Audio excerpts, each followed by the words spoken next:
Howdy, howdy, howdy, gang. Yes, I'm Jeff McAleer, back once again as your host here at The Daily Dope, presented by thegaminggang.com. Tonight is Thursday, April 18th. Here on The Daily Dope, this is episode 286. Yes. So, have to point out, I've got a special guest sitting on my lap right now. So, yep, I've got Smokey and Pinky are both downstairs with me tonight. Pinky's snoozing, so fingers crossed that Pinky stays asleep because she likes to kind of chime in and start making noise. And look, yep, Smokey's popping up here. Say hello, everybody. Hello, everybody. Come on, Smokes, lay down, relax. Smokey usually only hangs out on my lap for a few minutes when I'm doing the show. I don't know why. I mean, she'll lay on my lap for hours at a time normally, but I think it's all the moving around and me doing stuff on the keyboard and stuff that kind of throws her off a little bit. But Smokey's on my lap to start off tonight. So, do want to point out this is a live show. Tonight, I am going to be reviewing Dark War Rebooted from Tiny Battle Publishing, written by my friend Mark H. Walker. It is a RPG / skirmish game. It's kind of a military horror game, and I will be discussing that and reviewing that in just a bit. As I mentioned, this is a live stream, so if you are watching live on YouTube, there is chat available. So if you have a question, maybe you want to say hello, or maybe there's something about Dark War Rebooted that you'd like to get a closer look at, by all means, chime in and I will respond. Hey, Dan from No Enemies Here is popping in. And if you're not familiar with No Enemies Here, it is a weekly news show. It's a news program. It's all pretty much devoted to, I believe, wargaming. So, although no, I can't say that because I think Dan posts news about people's reviews and things like that, other outlets' reviews. So I think the main focus is on wargaming. Let me put it that way. But good to see Dan popping in. Yeah, I know Dan in past chats has mentioned that this is his 8 o'clock show. So it's his 8 p.m. Eastern show. So very cool, very cool. Anyway, if you watch the video and you like it, please give it a thumbs up. If you catch some of the videos on the Gaming Gang channel and you like them, by all means, please subscribe. Ring that little bell because it will not only notify you when a video goes up, but it'll also tell you when the stream goes live within about 5 minutes. So tonight I started off, got the stream going, and there was no sound. So I was like, okay, great. Hold on a minute, Baba Louie. I'll do the thinning around here. And I have to stop because if I just stop the stream and then restart the stream right away, it will just merge on YouTube. They will merge both videos together. So I had to wait a few minutes for YouTube to start rendering that first video so I could delete it. So when I start the stream, that little area of me going isn't on it. So very cool. Got some news tonight. Should be a good, meaty show.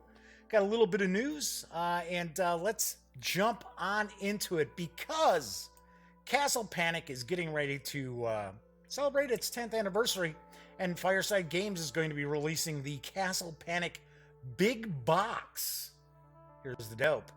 To celebrate the 10-year anniversary of Castle Panic, Fireside Games has announced the Big Box. For the first time ever, fans will be able to get the base game and all 3 expansions together, in addition to 10 promo cards, 5 promo towers, and a revised comprehensive rulebook. It all comes in a collectible box with an organizer insert. This limited edition big box is the perfect way to introduce new players to the world of Castle Panic. Castle Panic is a cooperative light strategy game. Players must work together to defend their castle in the center of the board from monsters that attack out of the forest at the edges of the board. Players trade cards, hit and slay monsters, and plan strategies together to keep their castle towers intact. The players either win or lose together, but the player with the most victory points is declared the Master Slayer. or I guess you could just call them Buffy. Players must balance the survival of the group with their own desire to win. The Castle Panic Big Box is for 1 to 6 players. It's for ages 12 and up, which seems a little high. I always thought Castle Panic was about ages 10 and up. Plays in about an hour, and it will carry an MSRP of $89.95 when it arrives this July. So I believe this will actually be out before Gen Con. So pretty cool. I have to be very honest. I have played Dead Panic. I have Dead Panic. I have played Munchkin Panic. I have Munchkin Panic. I've only played Castle Panic once because I don't own it. So I did enjoy it. It's a fun game. You know, I find Castle Panic to be a really good gateway game. It's a nice game to introduce people to board games that aren't Risk and Monopoly and the game of life. Which whenever I talk to people and say, "Oh yeah, I have a website, I have a show. It's all about board games and things like that, tabletop gaming, role-playing games." When I say board games, they always ask me, "Oh, like Monopoly, or you mean like Risk?" It's like, no, not really. But this is something to look forward to. The big box. I would hope it's not just completely full of air. I doubt it. It's Fireside Games. They'll put some good stuff in there. Because I do want to point out, I have the big box for Carcassonne, because I really dig Carcassonne. I was kind of shocked when I bought it. It's like, because I think it was like $80. And I was like, wow, there isn't a whole lot in this box. I mean, there's a lot of expansions and stuff, but it'd just be a few tiles or some meeples. So this looks like this will have a lot of goodies. So if you are into 18xx games, you might be interested in checking out Iron Gauge, which is actually being reprinted. I believe it came out originally in 2014. It is coming out from Capstone Games this fall, and I've got the dope. Irish Gauge, the first title in the Iron Rail series, takes place in mid-1800s Ireland. The Iron Rail series focuses on rail network developments in various geographic regions around the world at a time when iron and steam-powered locomotives were the best means of transportation. Player interaction, route building, and stock investments are key features of the Iron Rail series. On your turn, you may either auction a share of one of 5 companies, build railway track in one of these companies, upgrade a town to a city, or request dividends to be paid. Money, money, money. Upgrading towns and requesting dividends affect the length of the game as well as the likelihood of companies paying dividends in the future. At the end of the game, the player with the most money plus stock value wins. That's kind of usually the case with most 18xx games. Irish Gauge is for 3 to 5 players ages 12 and up, plays in around an hour, and will carry an MSRP of $39.99 when it arrives in September. Taking a look at the components, now I am absolutely not familiar with this game at all, even though it originally came out in some respect, probably from, Capstone Games isn't a huge publisher. I think this is their first game that they're actually producing. But I want to say this originally came out in 2014. It does not look like it is super complex, because it's sort of funny. The 18xx genre of games have a wide range of difficulty scales. Some are super easy, some are pretty heavy lifting. Baltimore and Ohio, I did a review of years and years ago. Ugly game, but really good. A really good 18xx game, which did not have a lot of randomness to it. So I really enjoyed that one, although it made your eyes bleed because it was just not an attractive game at all. But this looks pretty nice. This looks pretty sweet. Is the designer the same Tom Russell as Hollandspiel? I don't know. I honestly don't know, Dan. I'm going to take a guess. It might be, because I have not actually reviewed any Hollandspiel or seen any Hollandspiel stuff up close. But doesn't Hollandspiel mainly I thought Hollandspiel mainly deals in like conflict simulation, war games, and so on and so forth. So it's possible Capstone Games is kind of an offshoot of them. I don't know. I did go to the Capstone Games website, and this is the only game that they actually show, and which is strange because I thought I had heard of Capstone Games before, but maybe it's another company with a similar name that I was thinking of. But it might be, although I would think Tom Russell is a fairly commonish sort of name. All right, so it's Thursday. I like doing RPGs on Thursdays, so of course that's why I'm going to be reviewing Dark War Rebooted in just a few moments. But the classic RPG campaign, oh yes, it is a classic, is being revamped for Cubicle 7 Entertainment's Warhammer Fantasy Roleplay. That's right, I've got the dope on Enemy in Shadows, Enemy Within Campaign Director's Cut, Volume 1. Here's the dope. We're delighted to officially announce that Warhammer Fantasy Roleplay, Enemy in Shadows, Enemy Within Campaign Director's Cut, Volume 1, which is a mouthful, and the Enemy in Shadows Companion are due in stores in the third quarter 2019. I will have more news about the first companion tomorrow. But about this first part of the Director's Cut, at the appointed time, we shall rise from our secret places and throw down the towns and cities of the Empire. Chaos will cover this land, and we, the chosen servants, shall be exalted in his eyes. Hail to Zinjik. I don't know how you're supposed to pronounce that Chaos God's name. Tzeentch. Zinjik. Changer of the ways. And then it's, I kid you not, this is what's in the news piece. No, Zimbar Zinjik. I don't know. Might as well just be saying, Lovecraftian stuff, right? Sitting there, Cthulhu! Fagling Cthulhu! Anyway, the Enemy Within is the revised and updater's director's cut of one of the most highly regarded role-playing campaigns ever written. Enemy in Shadows presents the first part of the epic Enemy Within campaign, the sequence of Warhammer Fantasy roleplay adventures that inspired a generation of gamers, especially those in the UK. So gather your heroes as you take them from humble beginnings as penniless adventurers to the halls of the great and powerful, where every decision can change the fate of the Empire. Enemy in Shadows includes the first two adventures of the Enemy Within campaign, Mistaken Identity and Shadows over Bogenhofen. No, it's Bogenhaven. It's Bogenhaven! That's it!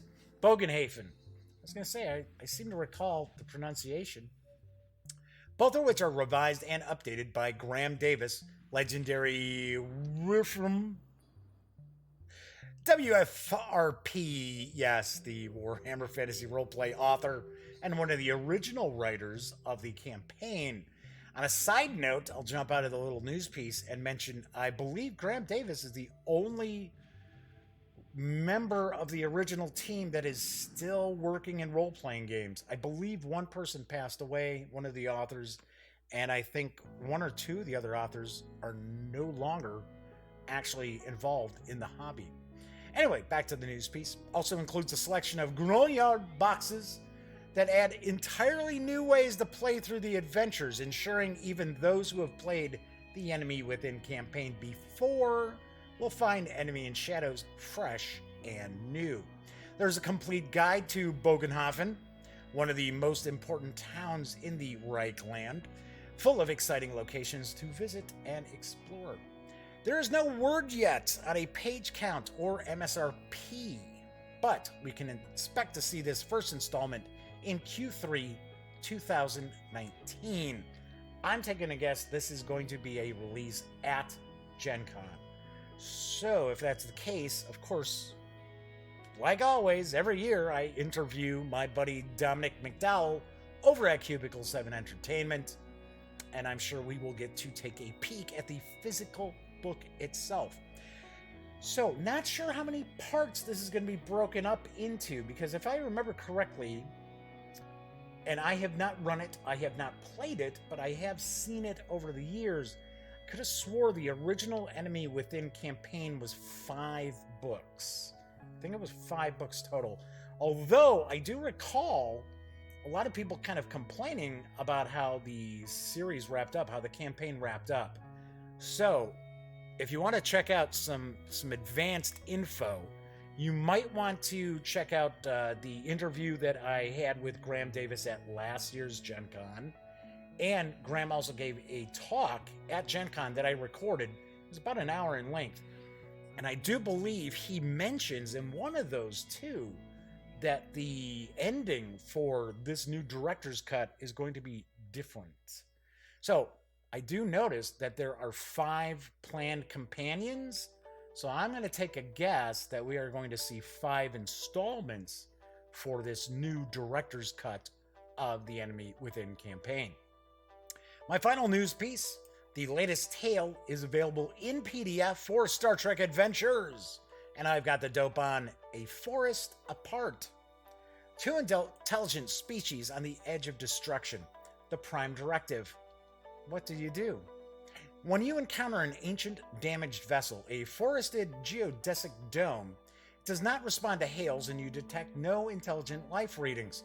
Upon investigation, you discover that the dying trees on the ship are sentient. They are desperately in need of rescue from a sentient species of time-accelerated insectoids that can only survive by eating the sap of the trees. As you attempt to communicate with the 2 species, the stakes are raised when the ship changes course for Albeli Prime, the home of a Bronze Age civilization. The trees believe Albeli Prime is their ancient homeland. Can you save the 2 intelligent species and protect the well-being of the Albeli, all while preserving the tenets of the Prime Directive? This standalone 22-page PDF adventure by Marco Rafala is the Star Trek Adventures role-playing game and is set during the original series era. The adventure also contains advice for adaptation for use in campaigns based in other Star Trek eras. A Forest Alone is available right now at Drive-Thru RPG for $4.90. I think it's 95 cents. Might be 99 cents. I forgot to take a peek at the last digit. So, yes, I think it's $4.99. So that is it for today's news. Do want to point out, if you are going to check out the Star Trek Adventures A Forest Alone over at Drive-Thru RPG, the Gaming Gang is an affiliate of the One Bookshelf sites, of which Drive-Thru RPG is one. So if you are going to swing on over, or anytime you do swing on over to Drive-Thru RPG, I need a sip here. It's cold down here today. It is cold and rainy out today. And of course, down here in the Duct Tape Studios, it's always cooler, but it's chilly. That's why I'm wearing a weird sweatshirt today. It's like, geez. Anyway, as I was saying, if you pop over to Drive-Thru RPG, please stop by thegaminggang.com first. Click on one of our banners. That way, if you happen to make a purchase, then a small portion of that sale will actually be given to me. Whee! I mean, and we're talking small portions. We're talking nickels, dimes, quarters if I'm lucky. But I gotta admit, people who visit the Gaming Gang really do help out, because every month those little nickels, dimes, and quarters really do add up and normally pays for the hosting for the website. And I do not have cheapo GoDaddy hosting. You can't bring in 100,000 unique visitors a month on GoDaddy hosting. So, Jeff, what is that music I hear? What music? I don't know what you're talking about, Dan. It's ambient music that I have playing. I always have it in every episode, just so it's not just me blabbering on.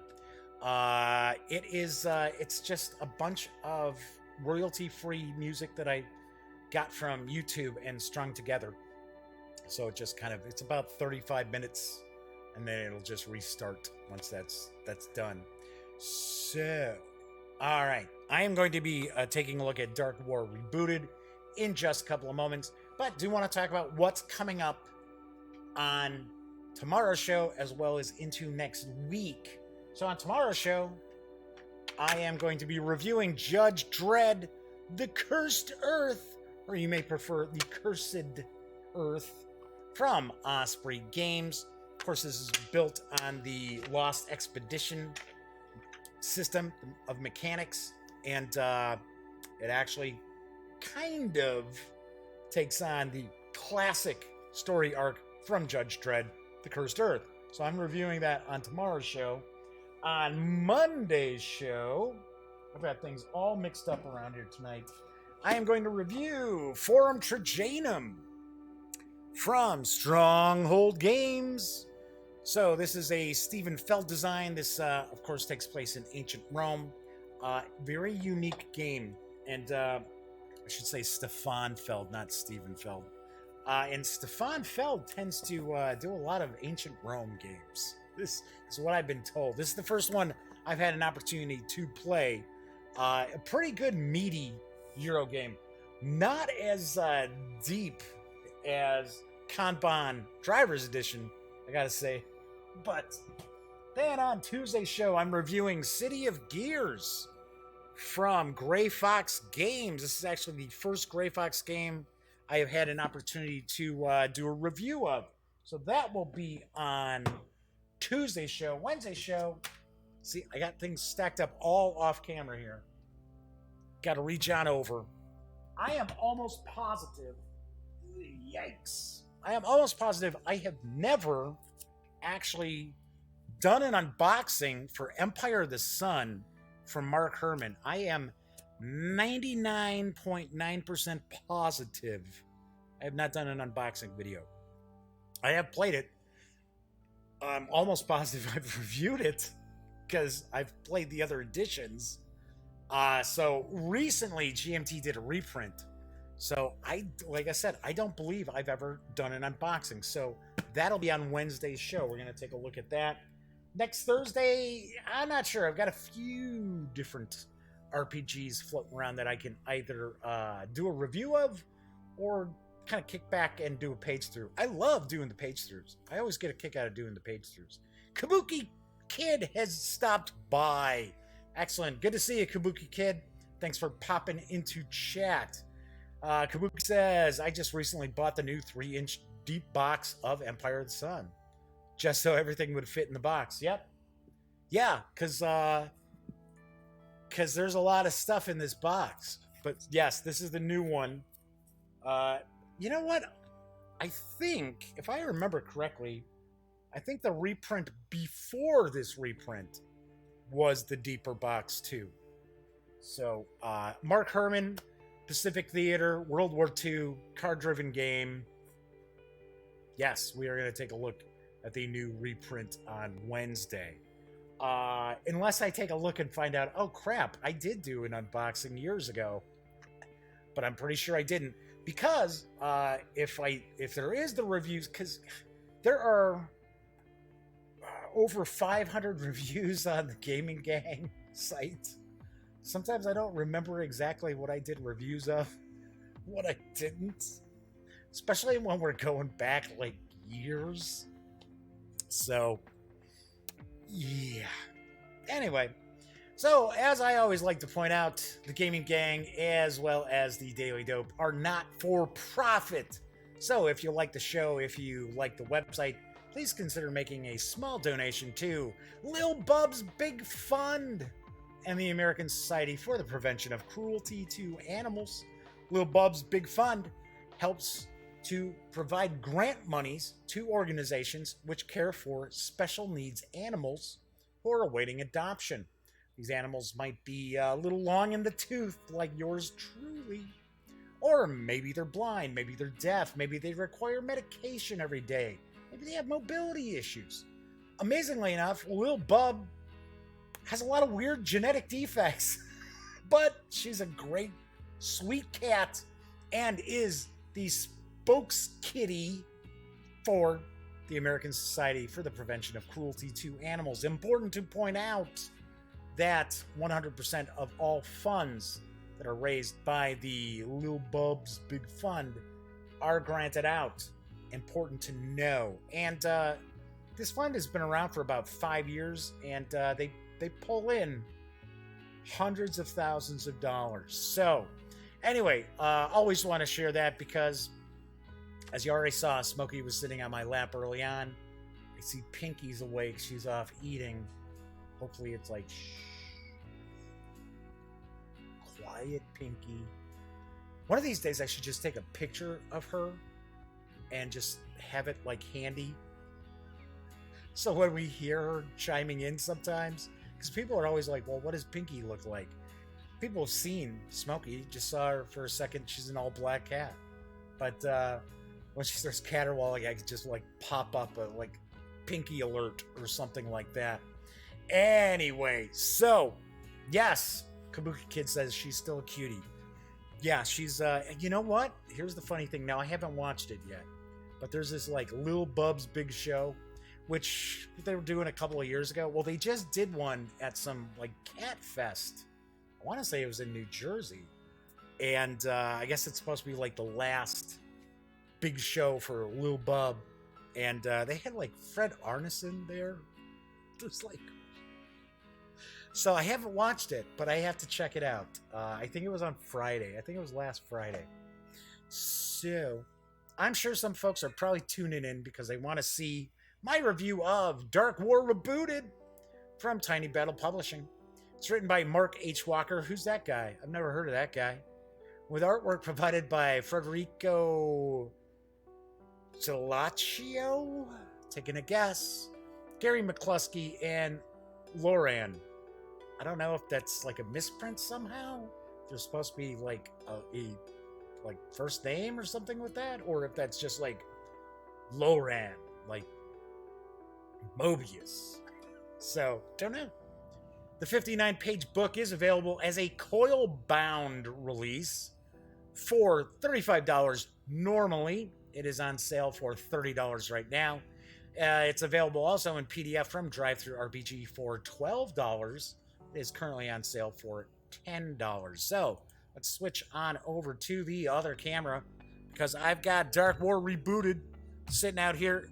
If you get the physical edition, you're going to get a couple of counter sheets, not real big counter sheets, but they're a couple of counter sheets. You're going to get a deck of cards. These are fate cards. And you'll also get a map. It's only one side, but it's kind of like a map of a complex. So you'll also get 10 bases for standees, like so. These plastic ones here. Makes me think of episodes of Love, Death, and Robots, says Kabuki Kid. Mm-hmm. So we get 10 of these. So of course, these bases are made to take the counters and just turn them into standees. I gotta point out, they don't fit real well. So these kind of pop out pretty easily. In fact, I think this one, if I remember right, it's like this one, it's like you can't even, it's just, hey, nope, see, the base falls right off. So these are the extras that you get if you purchase the physical book. If you get the PDF, over at Drive-Thru RPG, you'll still get this stuff, but of course, it's not physical. It's going to have to, do a little print and play stuff with it. So, Dark War Rebooted is a role-playing game / skirmish game. It is set in Mark H. Walker's Dark World universe, which is essentially the 1980s, mid-1980s. I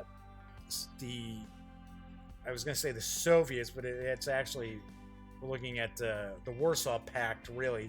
The Warsaw Pact and NATO have gone to war with each other in Germany, of course, West Germany.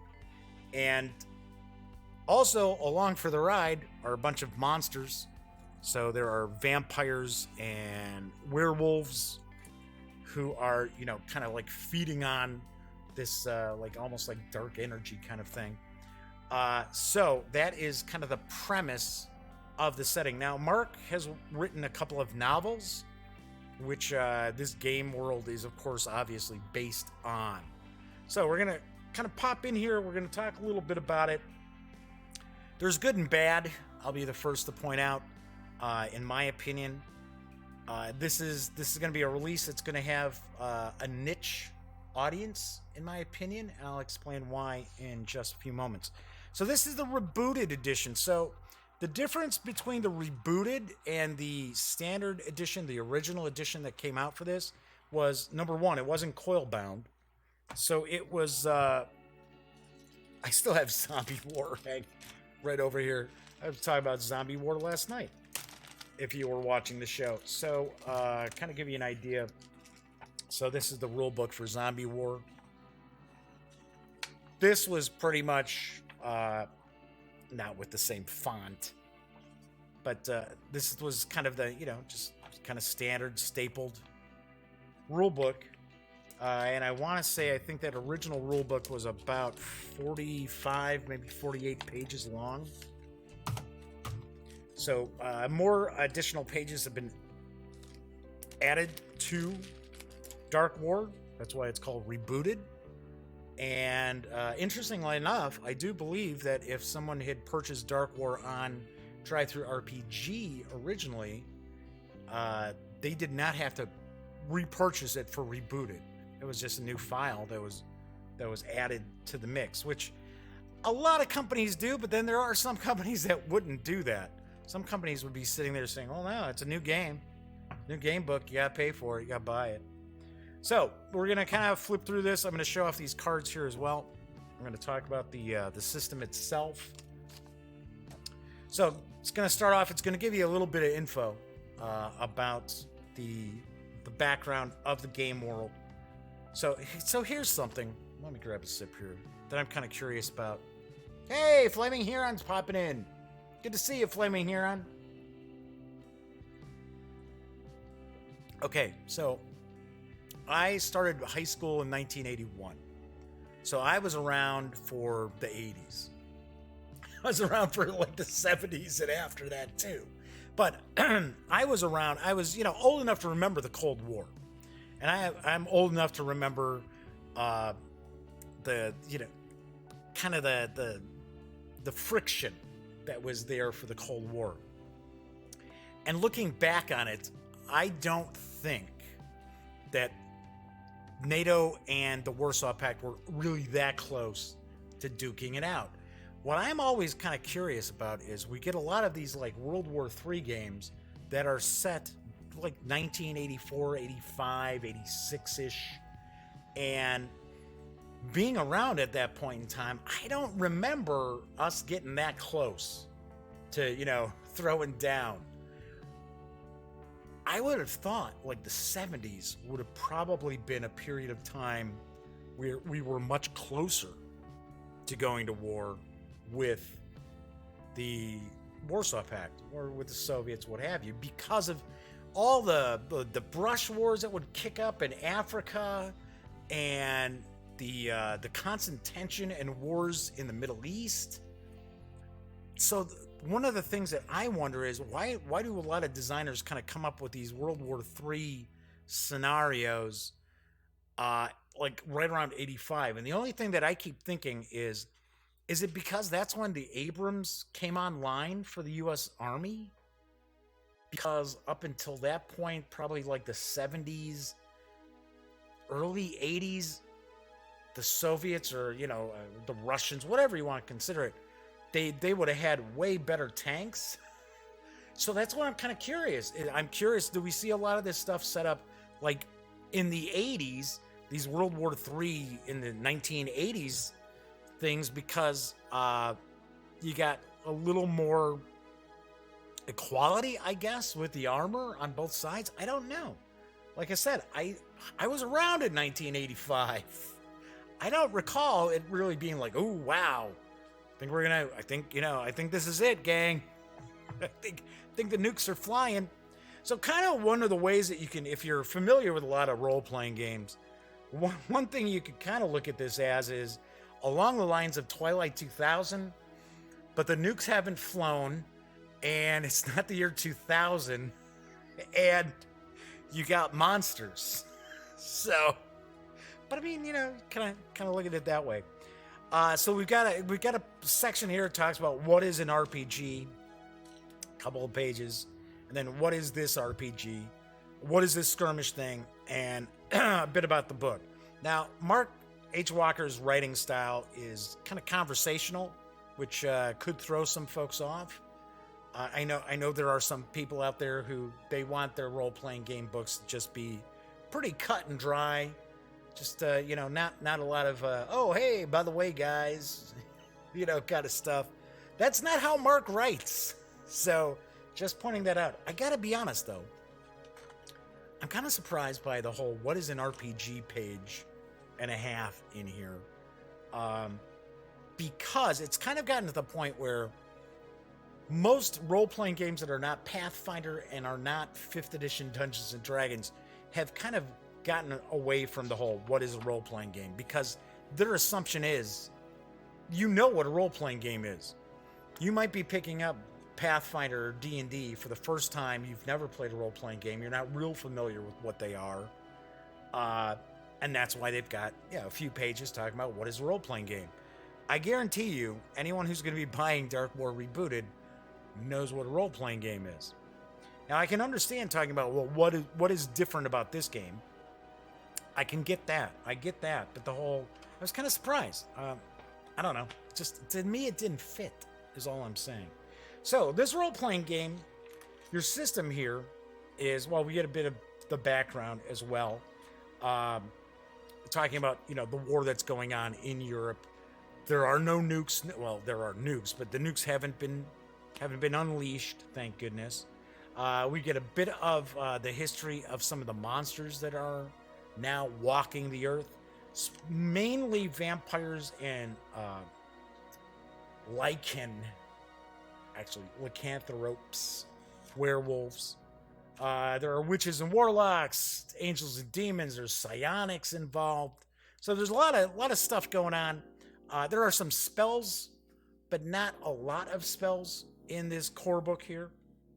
Then we get into the game mechanics, and there's only a few pages. Not a ton of pages for creating the characters as well as actually playing the game, which is fine with me.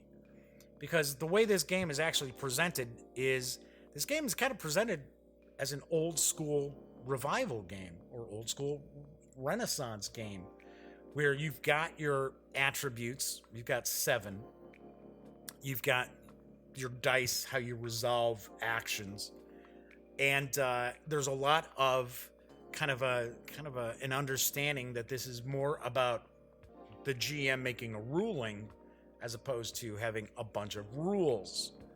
So it talks about the general concepts and terms. So you're going to have various sized dice that you're going to assign to your attributes. So you'll have anywhere from D4 to D12. There's no D20. It's just D4 to D12. So you've got D4, D6, D8, D12. To have a success, you need to roll a 4 or higher, regardless of what the die is. And then for every 4 that you roll, so let's say as an example, you've got a skill and it's a D12 skill, and you roll a 12. That actually counts as 3 successes, because for every 4, it equals a success. Now, you may be rolling more than 1 die. So, talking about the general concepts, talking about successes, talking about non-player characters, humans, monsters, undead, fate cards. These are fate cards. So these are playing cards, which I will zoom in. We'll get a better look at once I go through the book here. Though I have to admit, I was kind of surprised that it's not a white font, because the writing can be a little difficult to see on these cards, as you'll see when I zoom in. I mean, you can read them, but I would have thought white would have popped a bit more than just the black. So these are the fate cards. Players get 2 of them to start off with, start an adventure off. They can have as many as 3. They can never have more than 3. A lot of times you play the fate card and the fate card's discarded. And the fate card is, getting fate cards is kind of up to the game master. So talking about your character generation. So you're going to have 10 dice to assign to 7 different abilities. And the abilities are shooting. Here, I'll even show you the little character sheet back here. So you got shooting, melee, dodge, speed, intelligence, charisma, will, and then you've got a couple of things that are actually not based on your die. You got your initiative, which is speed and intelligence. You've got soak. So soak is basically how much damage you can take.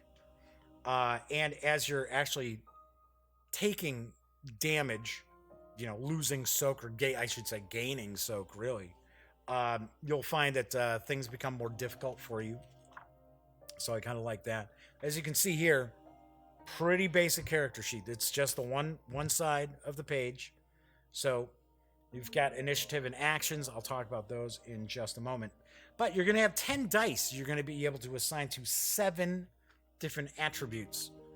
And you'll get 5d4, 3d6, and 2d8. So why did I think that there was a d12? I don't know. I thought there were... Oh yeah, that's right. When you level up. I was going to say, wait a second. There's d10s and d12s. I know it. So the thing with the assigning dice is that you've got 7 attributes. You can assign more than 1 die to an attribute. So a lot of times when you're creating your character, you would assign 2 dice. So for an example, you might say, all right, my dodge, I'm going to do 2 d4s. Now you might sit there and think, well, I don't know, why in the world would you do something like that when you want something higher up? The cool thing, and one of the aspects of this game that I think are pretty cool, is that you get what they call kickers. So these kickers are like special abilities that your character has. You can almost look at them as feats or special traits almost. So you can only purchase a kicker if you have 2 dice assigned to an attribute. So for an example, if you have 2 dice that you've put into shooting, you could choose rifles, submachine guns, pistols. Normally what these will do is they're going to give you extra dice. Same with melee. So we've got melee over here. It's going to show us the different kickers. We get lucky. We get slice and dice. We get martial artist. Rage. Regeneration. Dodge. Dodge doesn't have a whole lot cooking for it. You've got speed. You've got intelligence, which actually has quite a few. The intelligence kickers also have this, is where the psionics and kind of like the magic comes into play. You've got charisma, so you could be like leader, a looker, lucky, charm, be charming, be able to charm people. So, hey, look at that. Mark Walker's popping in. With that, it's not Mark H. Walker. So, hey, Mark, good to see you. So Will has the same thing. You've got these kickers. So these are, like I said, they're almost like feats, almost like traits. Then you've got, they talk about traits, but traits are really for NPCs and for monsters. Health and soak. As I mentioned, you've got the soak. So you're basically, when you take wounds, it's actually soak. You lose soak. You got movement, combat, and action rounds. So you've got initiative, and then you've got your various different actions. Now, as I mentioned before, this role-playing game is set up as old school, where you're not going to have... So for an example, we got movement, combat, action rounds. Now watch how many pages we got. 1, 2, 3, 4, 5, 6. Done. So, pretty much everything going on as far as different actions available to you and, combat, all that other stuff takes up all of 6 pages. Because as I mentioned before, the aim here is more about making rulings about stuff like, that's why I said it's an OSR kind of game.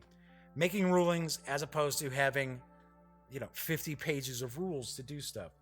There are some kind of odd, I don't know, maybe not necessarily odd, but there are a few aspects that kind of maybe you need to kind of wrap your head around. So for an example, let's go back to the character sheet, right? Let's show you here. There's no agility, and dodge really is not agility. There's nothing like making perception checks, which I think are stupid, honestly. Especially in 5th edition Dungeons and Dragons, because there's just way too many adventures that are written where it's like, oh well, if you don't make this perception check, we're not playing Dungeons and Dragons tonight. The adventures, you hit a brick wall. Kind of one of the drawbacks that people will knock Call of Cthulhu for is because, you'll have all these various different, clues and like library use. You'll have spot hidden item, listen, and a lot of times the way some people would run the game would be, well, if you don't make that spot hidden, you don't find that clue, and then you hit a brick wall and frustration sets in. Personally, that's not how I run Call of Cthulhu. So you've got initiative. So of course you'll have the player characters as well as the NPCs, monsters, so on and so forth will act on their initiative number. You get actions. So you basically will have 2 actions in your round. And then it kind of goes through, okay, so what are some of the different actions? Attacking.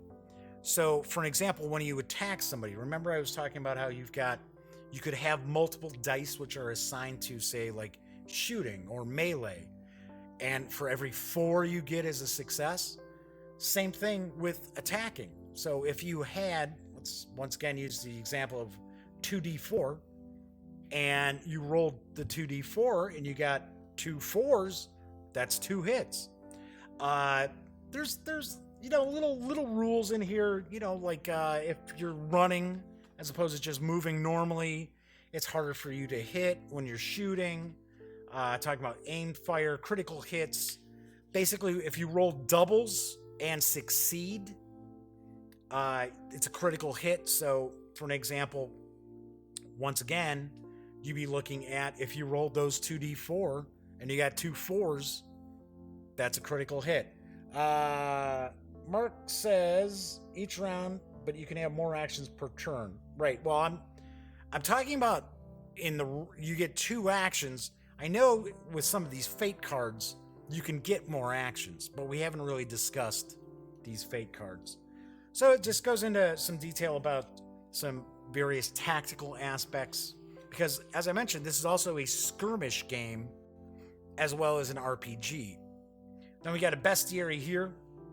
We've got pretty small stat blocks, which looking at these, you gotta think, wow, it'd be nice if Paizo put stat blocks like that small, as opposed to, wow, it's 4 pages I gotta read through for this monster I'm gonna have in an encounter with. So that's the bestiary there. So the bestiary also includes humans. So for an example, we've got like sergeant, soldier, veteran, mercenaries. Then we start getting into, like monsters and stuff, witches, master, vampire. Got vampire player characters if you wanted to. You can have werewolf player characters, because vampires and werewolves aren't necessarily evil. For the most part they are, but not all of them. So we've got some demons, angels, stuff like that. Then we get into, I believe this section here is a new edition for the Rebooted. So we've got just some fluff. Then we get skirmish encounters, so we've got some scenarios to utilize as far as the skirmish. Then we're going to have an adventure. And the adventure kind of runs parallel to one of Mark's novels. Mark, since he's in chat, can tell us exactly which one that is. Essentially, the characters are rounded up because they're basically prisoners of war, and they're brought into a camp, and they have an opportunity to escape. So that is the adventure that they're going through, is trying to escape this compound.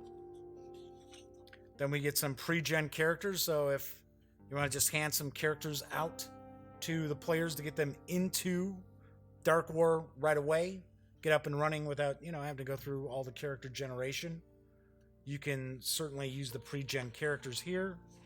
Then we get an example of play. And then we get a little more fluff. We also have the character sheet, which I pointed out before, is on, there we go, Dark War Retribution, because there's 2 Dark War novels, I do understand. So then we get some equipment tables. So we got ranged weapons, melee weapons, we've got some other gear, fantastic weapons, Sword of Light,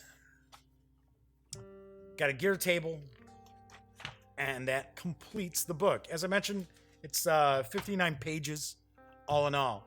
So let's zoom in on these fate cards. I'll show you these fate cards. Got a little bit of paper coming off of that from the coil bound here. All right, so we've got the different fate cards, and as I mentioned before, players will normally have 2 fate cards. You can never have more than 3 fate cards, and the fate cards all vary in usability. So there are some that are like, wow, that's a really cool thing to be able to do, while others are sort of like, okay. But how? Discard to choose a character, roll charm dice. If rolled 2 successes, learn one of the character's kickers. Well, that's pretty powerful, I think. No, Mark, it is not dandruff. Be strong, intuition, quick thinking. A lot of these will basically give you an additional die to roll. We've got, there's a health kit. There we go, the med kit. Discard to heal 1 wound on yourself or another character in an adjacent space. Get down! You get to avoid all hits. As I mentioned earlier, a lot of these fate cards, once you use them, you'll discard them. Some of them you'll get to actually use multiple times. Get it? No, it's not cocaine either, Mark. See, Mark shouldn't be in the chat. So Mark isn't playing nice in the chat. So ammo bag, lucky day, charmers, so on. Jammed, which basically, I play this and some other character they could be a player character, or they could be a non-player character, monster, what have you. Their weapon will jam, so they have to spend their next turn, the next round, unjamming their weapon. Then we can take a look at some of these counters. Got some civilians kind of here. We got the werewolf. The artwork's fine. Artwork's okay on that. Oops, there we go. Vampire. And as I mentioned before, if you get the physical release, you do get the 10 stands. Although, they don't really stick into the stands very well. So, lift it right on out. Mark. Look. There you go. Stuck in there for a second and fell right off. Mark. Kidding. All right, so that in essence is pretty much Dark War Rebooted. Zoom back out there. And as I mentioned, it is available from Tiny Battle Publishing. It normally does carry an MSRP of $35. It's on sale right now. You can get it for $30, or you can get it in PDF over at Drive-Thru RPG. It's normally $12. It's on sale right now for $10. So some do, some don't stick in there. So yeah, Mark said yes. The stands and the standees or base counters, whatever you want. Honestly, if you're using the maps in that, you can just simply, you don't need to, I mean, you got to be all fancy to make them stand up. You can just use them on the map. It's not that big a deal. Uh, Interestingly enough, too, is that the squares are about the same size as like Paizo's flip maps. So, anyway, what do I think of Dark War Rebooted? So this is kind of complicated here, and yes, I know Mark's watching, so but that's not changing my opinion of it. So I got to look at it as take it as an RPG, take it as a skirmish level game.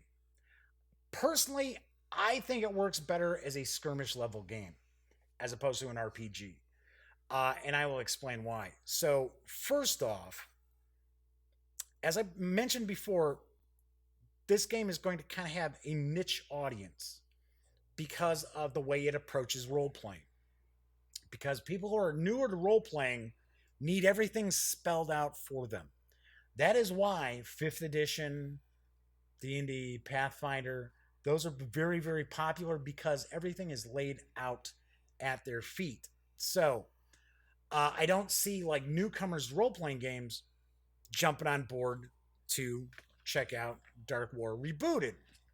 Now, that doesn't mean it's bad. I'm just saying it's a niche hobby who would be looking at checking this out for the role playing game aspect of it. It is really bare bones. I got to be honest. Here's good. This is gonna be kind of weird, right? So I like the aspect with the various size dice for your attributes. Although that is not something new. That's been around for quite some time. In fact, we just saw something very similar to that in Kids on Bikes from Hunters Entertainment and Renegade Game Studios. Very, very similar thing. It did not have the multiple dice. I like the fact that if you assign more than one die to an attribute, you get to purchase a kicker for it. I think that part's cool too. I think that's pretty cool as well. But then again, gotta remember, I'm old school. I had white box D&D. You know, I played role playing games when it was about making rulings, not looking up rules. So I like that aspect of it. I gotta be honest, and I understand Mark's setting this in the Dark War universe. I think just the mechanics of the game itself would actually work better as a fantasy role playing game. Just my 2 cents, right? So as a role playing game, I give it about a 6.5. It's not broken. There's nothing essentially wrong with it. It's just some stuff that I have seen before, and it's very bare bones. And I think these days, unless you're really doing like a retro clone kind of game, mainly kind of like either fantasy or kind of science fiction-ish, you can't really get away with the bare bones. That said, flip the coin. As a skirmish game, I think it's really cool. So, if you were playing it as a skirmish game, I think I like it a lot better as a skirmish game than I do as a role playing game. And it's, nice and quick moving, it's got some quick action to it. It's tactical without getting like really, really complex as far as the rules and things like that. I like it better as a skirmish game simply because I can't really imagine having an ongoing campaign with, gaining experience and, improving your skills and things like that the way that the rule book is set up. So as a role playing game, I give it a 6.5. As a skirmish game, I give it an 8. So if I combine the two of them together, I would say that all in all, I give Dark War Rebooted, I'll go 7.5 out of 10. I like it. It's not earth shattering or anything like that. I gotta give Mark kudos. And it's not because he's sitting here, because I would have said this anyway. I'm not saying this because he's sitting in chat. I gotta give Mark kudos for creating a role playing game, because Mark Walker's been around in this industry for a good while, and this was his first RPG, and for being the first time out, and it's written by Mark. I did not run across anybody else's name in here as far as the credits. Uh, I think for the first time up to the plate, it's pretty good. It's pretty good. Like I said, if you're into old school role playing games, you'll be fine. You'll dig it. If you're looking for this kind of genre, but the thing is, most people getting into role playing games now, they want their hands held throughout the entire process, be it game master or players. So Mark Walker says, I'm only 24. I said a good while. I didn't say like years and years, Mark. Anyway, it's Kabuki Kid. I walk away and a wild Mark appears. See, you missed out. You missed out Mark making cocaine comments, things like that. I don't know. I had a heart attack, Mark. I'm not going to do cocaine. Are you crazy? Anyway, so all in all, as I mentioned, you can get. My other thing I was going to recommend: pick up the PDF. Check out the PDF. It's $10 PDF. I try through RPG. Give it a look, and then that way, if you really dig it, if it's up your alley, then you can get the physical copy. But for $10, yeah, that's a pretty decent deal over on Drive Through RPG. All right, so that is it for tonight's show. As I mentioned, on tomorrow night's show, I'm going to be reviewing Judge Dredd, The Cursed Earth from Osprey Games. Oh, hey, if Mark's still watching, I'm out of stuff to review for you, man. This was the last thing. Shoot me an email. So, anyway. Yes, on tomorrow's show, I will be reviewing Judge Dredd, The Cursed Earth from Osprey Games. Give you a hint. I like it. But then again, you already know I really dig The Lost Expedition too. So, as I like to always point out, when you're not watching videos on the Gaming Gang channel, be sure to go visit thegaminggang.com for all the latest in gaming news, reviews, comics, movies, TV. By now, you know the drill. Get your geek on at thegaminggang.com. Once again, I'm Jeff McAleer. Thank you, everyone, for popping into chat tonight to keep me company, even that crazy Mark H. Walker guy. And those of you who are watching this after the fact, thank you very much for watching.